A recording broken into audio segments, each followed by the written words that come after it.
За ингээд миний байр ингээд сүнстэй болцсон юм шиг байна. Энэ 3 асуулт асууж болохгүй шүү. 3 асуулт асуух юм бол таныг алан шүү гэж анхааруулсан байна. За тэгээд дараа нь дахиад нөгөө Дэвид гээд түрүүний эвгүй хүүхдийг зүүдэлсэн байна. 3 дахь асуултаа асуусан. 3 дахь асуултыг асуух ёсгүй байсан. Сүүлийн 4 шөнийн турш миний муурнууд тийм шүү дээ. Нэг юм байна шүү дээ. Хөрцөн байсан гинэ.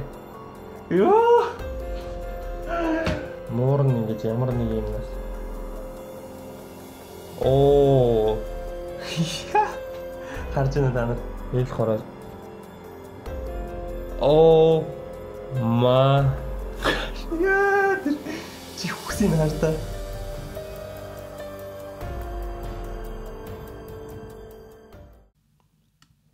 Зя. За юу яцхан? Бэлэн үү? Попкорн аваад нааш бөөгнөрөөр нааш ингээд чагсаас очих. За юу яцхан залуусаа дараа юмчлэр уулзж чадаа маш их баяртай байна. Өнөөдрийн бичлэгээр хідүүлээ. Өчтөр биш ууржигдах эхлүүлсэн түүхээ хамтдаа дуусгаж цэг тавих болно. Тэгээд энэ түүх бол мэдээж та нарт шууд таалагдсан бол харагдаж илаа. Би өгн 3000 лайк хүрэхийн тулд ганц 2 хоног байх гэж бодож ирсэн гэсэн чинь бичлэгээ тавьчаад фитнестэй явчаад фитнесээ дуусчаа харсан чинь 4000 гарсан байсан. Тэгээд яг би өөр бичлэг хийнгээ бодсон байсан. Тэгээд өөр бичлэг хийхгүйгээр шууд энэ хүү түүхийнхаа төгсөл рүү хамтдаа аялцгаая. За тэгээд бяцхан сануулгахын энэ түүх маань ерөнхийдөө хүнд Дэвид гэдэг нэртэй түүх байгаа. Интернет ертөнцийн баггүй шууганы дигдээж буй дигдээгээд одоо ч гэсэн дигдээж байгаа нэгэн түүх байгаа. Энэ хүү түүх нь болохоор Адам Элис гэдэг залуу өөртөө тохиолдсон явдлаа Twitter дээрээ бичиж үзэгчдэд хүргэсэн нь одоо ингэ дэлхийн хамгийн шууган дигдээхсэн түүхүүдийн нэг болчоод би та нарт уншиж орчуулж өгөөд ингээд сууж гин. За тэгээ юу болсон бэ гэхээр Адам Элис гэдэг залуу маань шинэ байранд орсон байгаа. Тэгээ шинэ байранд ороод нэгэн энгийн бус үзэгдлүүд өөртөө тохиолдож эхэлсэн байгаа. Дэвид гэдэг нэртэй толгойнх нь хэлбэр нь алдагдсан бяцхан жаал зүүдэнд нь орж эхэлсэн байгаа. Тэгээд яванда маш олон зүйл тохиолдсон байгаа. Хэрвээ үз амжааг бол гэхдээ миний өмнөх бичлэгийг үзээрэй гэж зөвлөх байна. Хэрвээ миний өмнөх бичлэг үзсэн бол одоо хідүүлээ. Миний өмнө ярьж байхдаа орхидуулсан бяцхан нэг зүйлийг ярилцгаая. Энийг бас ярих нь зүйтэй байх гэж бодож байна. Тэгээ би юуг орхидуулсан бэ гэхээр яг энэ түүхээс эхлэе. Одоо хуучин арьсан гутал олцсон байгаа. Дээд давхрынхаа хаалганы онгоолцны дээрээс нь ийм арьсан гутал унсан. Тэгээд энэ арьсан гутлыг унсныхаа дараа манай хүн болохоор шууд байрныхаа эзэн рүүгээ залгасан байгаа. Тэгээ манай байрныхаа эзэндээ юу гэж хэлсэн бэ гэхээр энд ямар нэг юм байна. Та одоо ирж ямарсан шалгах хэрэгтэй байхаа гэсэн мэн. Тэгээ нөгөө байрных эзэн болохоор аюу өндөрт байралтыг мэддэг учраас шат аваад тэгээд очиод үзье гэсэн байгаа. Тэгээд яг байрных эзэн хэдэн цагийн дараа шат гарч идэндээ ирж аваад тэр дээдлийнхэн давхрынх нь тэр өрөөнд нь гараа ингэж оруулаад шалгаж үтсэн байгаа. Тэгээд энд юу юм байхгүй байна гэж хэлсэн байгаа. Тэгээд жоохон байжгаад манай байж та гэдгсэн байна. Тэгээд ямар нэг юм авах гэж оролдож байгаад тэгээд нэг юм бөөрөнгийн юм, жижигхэн бөөрөнгийн юм авсан юм байна. Тэгээд доошо буугаад шатаа буулгаад тэгээд яг юу байсныг мэдээгүй. Ямар ч юм жоохон гэрэлтсэн. Тэгээд эхлээд болохоор чихэр байна гэж өөрөө бодсон байна. Энэ Адам Элис гэдэг залуу. Тэгээд чихэр гэхэд бол хитрхи хүнд байсан гэж байна. Тэгээд энэ болохоор marble гантик тийм гантик байсан гэж байна. Ийм гантик бөмбөлөг байсан юм байна. Тэгээд энэ нь болохоор хэлбэр нь жоох ийм сонин хэлбэртэй гантик бөмбөлөг байсан юм байна. Тэгээд ямар ч манай учир нь болохгүй офис руугаа явсан юм байна. Энэ одоо ямар учиртай юм болоо гэх. Тэгээд ерөөхдөө энэ гантик бөмбөлгөөр ер нь нэлээд судалсан юм байна. Тэгээд судалсны эцэст энэ болохоор 19-р зууны ихэнх үеийн ийм гантик чулуу байсан байна. Тэгээд иймэрхүү хуучин хэрэгслүүд олдож байсан учраас магадгүй энэ Дэвид гэдэг нь 19-р зууны ихэнх үеийн дээр үед амиа алдсан хүүхдийн сүнс байж болох юм а гэсэн таамаглалд бол хүрсэн байх гэж бодож байна. За хэдүүлээ буцаад ямар ч өмнөх бичлэгэн дээр дууссан газраас шууд эхлээд үргэлжлийн түүхээ үргэлжлүүлье. За тэгээд ямар зураг олсныг та нар бол харж байгаа. Энэ нэг муухай зураг аппликейшн дээрээс нь бичигдсэн байгаа. Тэгээд зүгээр л унтмаараа нэгэ дуусгасан. Өөрөө бол одоо зүгээр л унтмаар нүүрийн 4 цагийн үеэр ийм Twitter хамгийн сүүлд явуулсан байна. За тэгээд 13 гэдэг чинь 7 хоногийн дараа нэг ийм твиттер бичсэн байна. Манайхаа би 7 хоног явах юм шиг байна. Гэр бүлийнхаа Монтана руу гэр бүлийнхэнтэйгээ амралтанд явна. Тэгээд энэ хэсэг юмнаас жоохон холдож баймаар байна. Тэгээд урмын үг хэлж байгаа бүгдэнд баярлаа. Тэгээд би буцаж ирээд та нартай холбоо барья гэсэн мэн. За 12 сарын 20-нд бичсэн гэдэг чинь энэ манай Крисмсээ гэр бүлийнхэнтэй тэмдэглээд 1 сарын 2-нд тийм твиттер байна. За ямарсан хотоос гадуур хэсэг зур байлаа гэж. За тэгээд Монтана руу явхад ер нь бол бүх юм хамаагүй дээрсэн. Магадгүй Монтана Дэвид намайг дарахаа болсон ч биш магадгүй мэ тэр хүүхдийн сүнс намайг дарахаа болсон ч биш магадгүй байна гэж хэлсэн мэ. Тэгээд магадгүй тэр байшиндаа үлдсэн байх гэдэг чинь. Тэгээд би гэртээ байх нь бол надад аюу гоё байна. Илүү тайван, илүү аюулгүй юм шиг санагдаж байна гэдгсэн мэ. Аргагүй шүү дээ. Тэр нэг муухай байлаар юутай зурлаж ирснаас. За гівч хэд хоног өнгөрсний дараа буцаад одоо жоохон сонин хэмэдэрч ихсэн гинэ. Нэг шүн би байны өрөөрөө гоцсон чинь очиод харанхуу зогсож байсан чинь ямар нэг юм гадаа байны өрөөний гадаах цонхны гадаа хөдлөөд байгаа юм шиг санагдсан гэж байна. Тэгээд байны өрөө нь болохоор гадагшаа юм шууд артлынхаа юу руу харагддсан юм байна. Тэгээд харанхуу байсан. Тэгээд юу ч харагдахгүй байсан гинэ. Тэгээ Монтанад болохоор ер нь амьтнууд аюу ихтэй, амьтнууд байнга зөрж өнгөрдөг. Тэгээд өглөө би ямар ч сан амьтны мөр цасны дороос олсон гинэ. Гэхдээ яг ямар амьтан гэдэг мэдэхгүй байна. Бууг муух ч юм уу юу ч юм гэдэг гэсэн байна. Тийм ээ нэг амьтны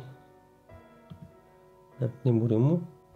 За тэгээд дараагийн оройн нь болохоор ер нь бол яг адилхан зүйл болсон гэж байна.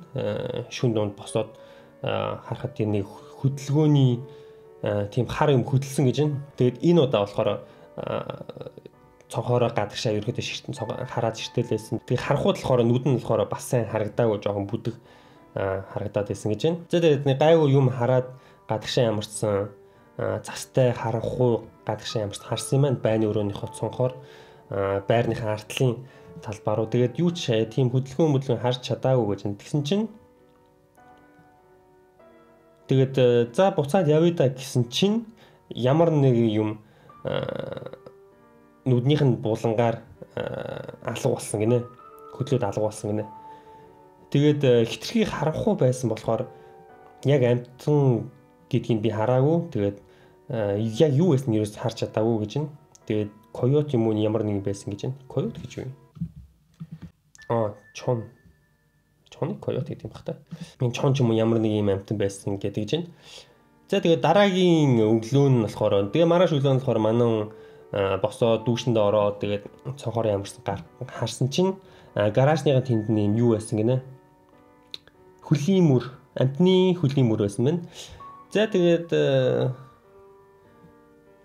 яг юу байсныг хэлэхэд аюу хэцүү байсан. Байны өрөөний цонхоор харах хэлэхэд аюу хэцүү байсан. Тэгээд би ямарс хувцас өмсөд гадуур хувцас өмсөд шууд гарсан. Тэгээд гараад харсан чинь миний зүрх зогсох шаасан гинэ. Тэр нь болохоор хөлний мөр байсан гэж байна. Жижигхэн хөлний мөр байсан гэж байна. За ингэж эхэлж байгаа юм да. Энэ юу амтны мөр шүү, жижигхэн хөлний мөр үү? Гэхдээ энийг хуурамч гэж бодоход энийг хийхэд яаж хийсэн гэсэн үг вэ? Модны үзүүрэнд жижигхэн хүүхдийн хөл гэж тавьж байгаа гэж тавьсан гэсэн. Гэхдээ хуурамч гэж бодоход аюу цэвэрхэн л гэсэн байна. Гэхдээ хуурамч биш юм билүү. За тэгээд ямар ч зэн юуг нь дагсан юм байна. Мөрийг дагсан юм байна. Тэгээд шууд явж байгаад алга болцсон юм уу? Disappeared into ditch back. Тэгээд засанд харж байгаа. Тэгээд яг юу хийхээ мэдэхгүй байсан л гэж байна бас л. Тэгээд цагдаа хэлэх юм уу? Цагдаа хэлээд бишээ цагдаа дуудаад тэгээд хөлний мөр олцсон гэх юм. Нэр юу цагдаа дуудаад манай байрны ард хөлний мөр, жижигхэн хөлний мөр гэлээ яах вэ гэх юм. Эсвэл намайг хүүхдийн сүнс дагаж байгаа гэж хэлэх юм уу? Цагдаа нь юу гэх бол тийм үү. Тэгвэл ийш нэг сэтгэл мэдлэрийн имлэг байгаа. Тийш намайг дагаа явчих. Тийш очиод уучраа олох их байлгүй. За тэгээд хэдэн шөнийн дараа тэгээд өрөөгөөс хүртэл гарахаас аюу амар байсан гэж байна. Тэгээд хэрвээ Дэвид энд хэрвээ ирсэн бол намайг хаач явсан, дагааж явдаг гэсэн үг юм байна гэж байна. Тэгээд хааж очсон намайг олоод байна. Би өөрийгөө аюу аюултай байдалд мэдэрсэн гэж байна. Аюултайгаар мэдэрсэн гэж байна. За тэгээд ямарсан манай Крисмсийн маргааш нь буцаад Нью-Йорк руу нөгөө нэг балиар байрлалгаа буцсан юм байна. Тэгээд бүх юмыг эргэлзүүлэх гэж ямарсан оролцсон. Тэгээд арч хүүж хасаа тэгээд медиум гэдэг чинь юу үстэй. Юу гэдэг вэ? Лам биш. Хувраг. Үгүй одоо нөгөө яг нөгөө сүнстэй холбоо тогтоодог хүн хүртэл дуудаж үзсэн юм байна. Тэгээд энэ болохоор аль нь ч юу яагаагүй гэж нь болоогүй гэдэг чинь. Манай бол ер нь бол бүх аргыг л ашиглаж үзсэн юм байна хөрхөө. За тэгээд дараа нь 7 дор болсон гэж байна.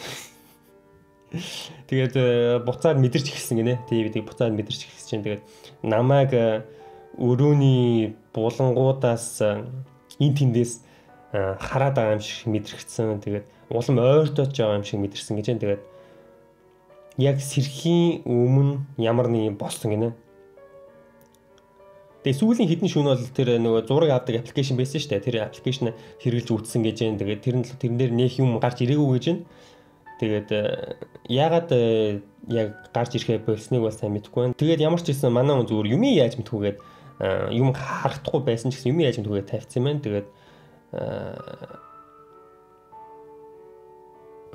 тэр нэг юм байгаагүй. Гэхдээ нэг юм их тооцвол юу ч байгаагүй гинэ. За нэг юм байсан. Энэ болохоор юу байсан мэхээр орныхан дээр одоо тогтож исэн гэж байна. Доошоо өөрлөө нь хараад тогтож исэн гэж байна. Тэгээд ам нь хурдан хөдөлж исэн гинэ. Би хөдөлж чадаагүй. Тэгээд би зөвхөн дээшээ харахаас өөр юу ч хийж чадаагүй гэж байна. Төсөөлтөө.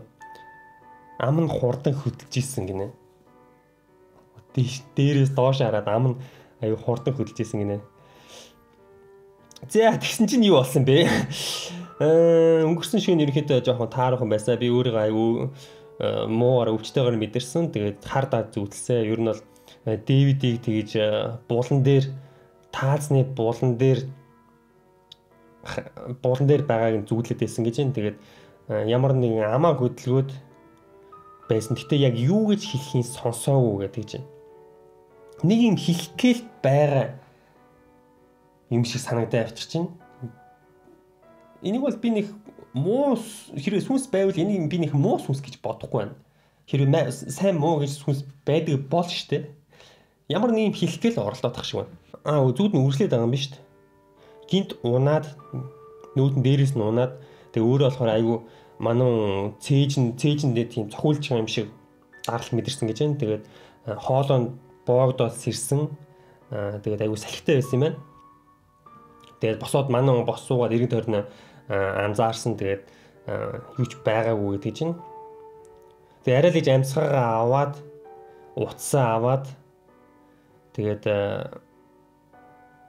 зургийг харсан чинь нэг зураг авцсан байсан гинэ. Ердөө яг өмнөх нь нэг зураг авцсан байсан гинэ. Йоо, нэг зураг байна. Доор. Үцхүү ямар зураг авах вэ? Гачин зураг битгий байгаасаа. Гачин бүр хитрхи амар зураг битгий байгаасаа. Үцхүү. Захлах уу?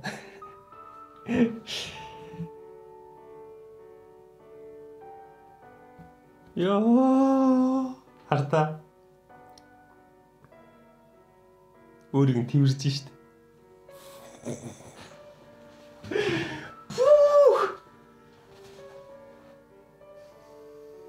Йоо, ямар халуун байна.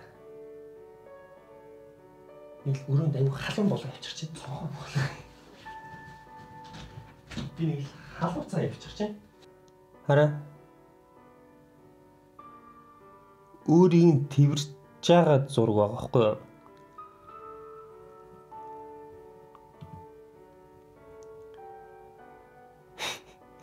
За тэгээд өөрийн тэрж байгаа зураг олцсон юм байна. Дажгүй шүү. Тэгээд юу хийх юм мэдэхгүй байна. Тэгээд ерөөдөө бүр уучраач болох байлаа. Би зүгээр л юу ч мэдэхгүй байна. Юу ч мэдэх шаардлага байхгүй. Ойлгомжтой. Зүгээр л гараалгүй. За тэгээд сүүлийн Бараг 2-7 оны дараа манай буцаад твиттерсэн маань удаан сургаггүй байсан дуучлаарай. Тэгээд яг буцаж одоо твиттертгээс ер нь яг ихтэй биш байсан гэдэг чинь. Тэгээд өмнөх болсон явдлаас хойш бүхнүүд ерөнхийдөө гайвуу зогссон гэдэг чинь.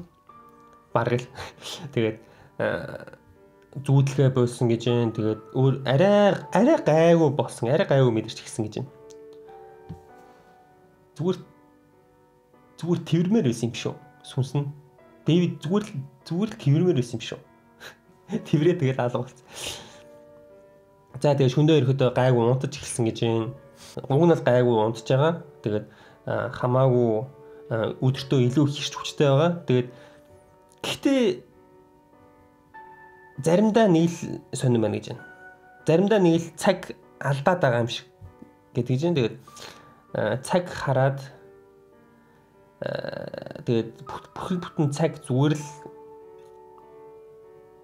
л яаж өнгөрснийг санахгүйгээр амар хурдан өнгөрч ийн гэж байна. Гэтэ над ч гэсэн тэгдэж шин. Ер нь бид нар тэгдэг үстэй. Заримдаа цаг аяга хурдан өнгөрөв. Эсвэл энэ миний хувьд Адам Элисгээ залуу өмнөх бэлтгэн дээр бас нэг хүн битсэн байсан. Ганцаардлаас болж бас иймэрхүү юм байдаг. Тэгээд найзтай болох эсвэл нохоотой болохын зөвлөд гэдэг нэг тийм комент байсан. Гөрхө олон лайк авсан байлаа. Тэгээд тэр бас үнэн байж магадгүй яг хүн ингээд хитрхи бас ингээд ганцаардаад эхлэхээр бас ингээд цаг хугацааны мэдрэмжээ алдаад янз бүрийн хийм хараад сэтгэл зүйд нь бас хөрөөр нөлөөлөх тохиолдол байж магадгүй. Тэгээд тэр бас энэ твит айгу нийцж байна. Миний бодлоор л.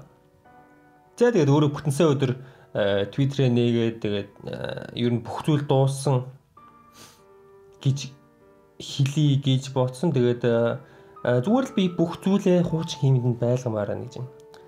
Тийш бас хитрхи яг хуучин амьдралаа орсон дээрээ залуу минь. Тэгээ өөрөө болохоор твиттер дээр ямар нэгэн бичгээр өмнөхөөс хамаагүй илүү notification авдаг болсон харахгүй шүү дээ. Ийм амар юмтай учирчж байгаа юм чи. Тэгээд хүмүүсийн мэдээж сонирхол мэдээж төрөлгүй явах та надад бол айгүй сонирхолтой санагцсан анх. Ийм түүх байд юм уу гэд. За тэгээ юу болсон бэхээр өөрийг нь mention хийсэн байсан гэж байна. Тэгээд Instagram story-н дээр өмнөх өдөр нь тавьсан юмын хүмүүс mention хийгээд ямар нэгэн сонин юм тохиолдсон байна гэж байна. Instagram-ийн юм дээр гарсан юм шиг шүү дээ. Тэгээд story нь болохоор юунд дууссан. Гэхдээ өөрөө болохоор screenshot нь байгаа маа шин. Тэгээд би яг юус тайлбарлахаа мэдэхгүй байна гэж. Яа. Гинт одоо бүр зурмөр гарч ирэх юу болж байна. За тэгээд ерөнхийдөө тайлбарлая. Хагасанда найзтайгаа хоол идсэн байна. Тэгээд хитэн зураг сторинд хийсэн юм байна. Instagram-ийнхаа сторин дээр. Тэгээд тэгсэн чинь ерөөс нэх юм мэддэггүй чинь тэгээд 2 стори хийсэн байна. Ийм 2 стори хийсэн байна. Ерөөхдөө ийм энгийн л 2 стори хийсэн гэж байна. Нөгөө хоолных нь стори тэгээд хамтдаа байж байгаа стори 2 стори хийсэн байна. Тэгээд за ер нь бол нэг энгийн зурнууд хитэн зураг байсан. Тэгээд ер нь бол нэг иймэрхүү зурнууд хийсэн байсан гэж байна. Тэгээд дараагийн өдөр нь аюу олон мессеж 3 дахь сторины зурган дээр би аюу олон мессеж авсан гэж байна. Тэгээд хүмүүс над руу скриншотыг аваад явуулсан гинэ. Тэр нь болохоор юун дээр Instagram story-н дээр тавигдсан байсан юм гинэ.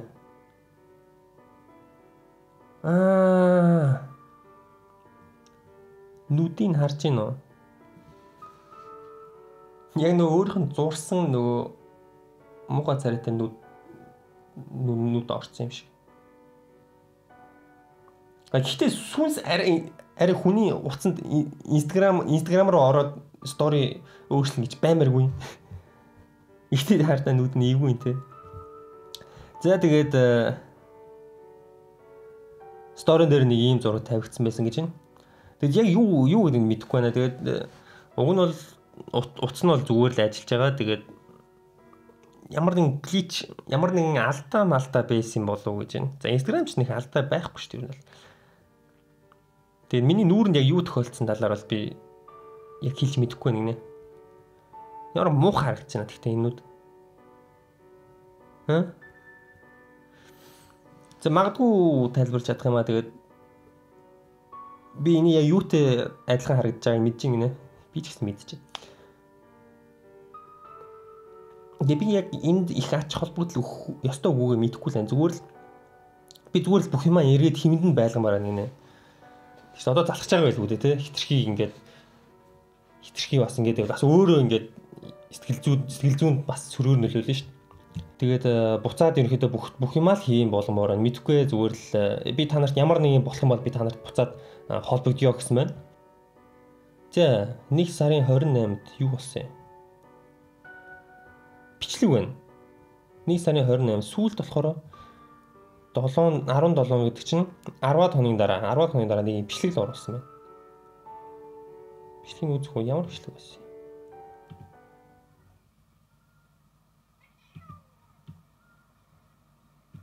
Мордууд нь дахиад үүдэн дээр ингэж эхэлсэн байх та.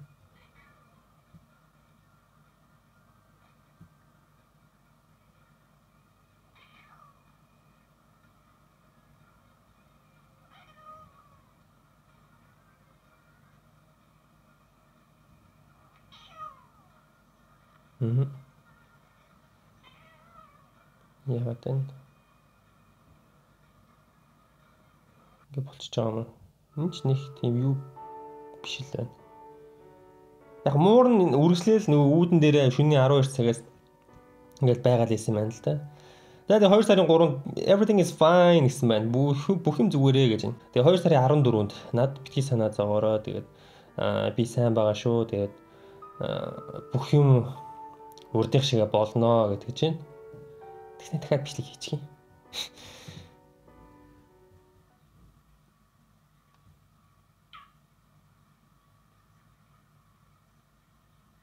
Энэ муур бас сони юм а тий ингээд 12 цагийн үед үүдэн дээр ингээд ичдэг.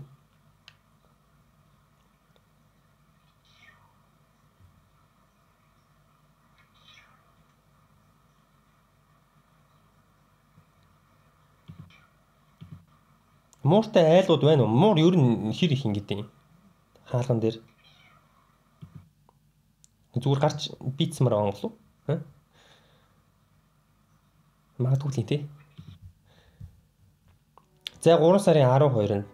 За ерөөдөө асууж байгаа бүх хүмүүст хандлахад би амьд байгаа. Тэгээд бүх зүйл окей байгаа. Тэгээд ер нь л жоохон чимээгүй байлаа. Хэсэг зур жоохон чимээгүй байлаа. Тэгээд би ажилдаа анхаарал хандуулах гэж хичээж байгаа. Тэгээд хэрвээ ямар нэг бодвол мэдээж би та нарт хэлнэ. Тэгээд одоо бол би айгүй завгүй байна. Тэгээд зураг мураг юугаа хийгээл байж гинэ. Өөрөө зурдаг залуу юм шиг байлаа. Хэдэн төслүүдээр ажиллаад байж гинэ. За энэ бол хамгийн сүүлийн Twitter байлаа. Адам Элисийн түүх. Ерөнхийдөө Daredevil гээд түүхтэй хэдүүлээ танилцлаа. Тэгээд хэрвээ энэ түүх жинхэнэ байлаа гэж. Тэгэхээр жинхэнэ хуурамчийн тал дээр бол би та нарт үнэлдэг үлдээ. Хэсэг зур ямарсан хамтдаа гоё сэтгэл зүйн таашаал мэдэрч чадсан байх гэж найдаж байна. Тэгээд миний бодлоор хэрвээ энэ түүхийг үнэн байлаа гэж үзэх юм бол энэ сүнс бол нэг тийм муу сүнс бол биш юм шиг байна. Ямар нэг юм хийх гэж оролдож байгаа. Эсвэл зүгээр л тэрхийг хүссэн байж магадгүй. Тэгээ тийм учраас нэгтэлтэй бол яг уу энэ үнэхээр хүүхдийн сүнс ямар нэг юм хийх гээд эсвэл ямар нэг юм ойлгох гад эсвэл зүгээр тэрх гээд байгаж магадгүй. Нөгөө талдаа хэрвээ энэ түүхийг хуурамч гэж үзэх юм бол яг анхаарлыг өөртөө татах гэсэн зүйлс байж байгаа. Гэхдээ бас энэ дунд хуурамчаар хийхэд хэцүү, тайлбаршгүй юмнууд бас нилээдгүй байна. Тэгээд дүүнлэлийг бол мэдээж та нарт үлдээ. Тэгээд гэхдээ би энийг зөвхөн киноны маркетингийн төлөө ингэж эртнээс одоо дөнгөж киноных нь юу нь явагдаж байгаа. Тэгээд эртнээс ингэж энийг кино болгоно гэж ингэж Twitter тавиаг бах. Мэдээж энэ Twitter тавигдсан тухайн үедээ үнэхээр ингэж олон хүнд хүрэх байсан үгүй гэж хинч хэлж мэдэхгүй. Зүгээр цомхон хүрээнд ч гэсэн хүмүүс ямар амар юм бэ гэдээ өнгөрч магадгүй. Хэрвээ тэгсэн бол хинч нэг киноны маркетинг байсан гэж хэлэхгүй. За тэгээд ямар ч энэ түүх маань миний хувьд айгүй сонирхолтой байлаа. Та нарт сонирхолтой байсан байх гэж найдаж байна. Тэгээд сонирхолтой байсан бол лайк дарахаа битгий мартаарай. Тэгээд олон лайк авч чадах юм бол хэрвээ та нарт таалагдах бол би дараа нь ийм түүхүүдийг дахиад зөвхөж одоо өөрөөр сонирхолтой түүхүүдийг та нарт ингэж гоё ярьж өгч болно. Тэгээд та нар бас комент хэсэгт ямар төрлийн түүх яриулмаар байгаа. Бас санал хэлж болно. Тэгээд сэтгэлдээ хэлж болно. Чөлөөтэй байгаарай. За мэдээж дараа имжлэгээр улам сонирхолтой бичлэг хүргэхийг хичээх болно. Тэгээд дараагийн имжлэгээр уулзлаа. Түр баяр таа.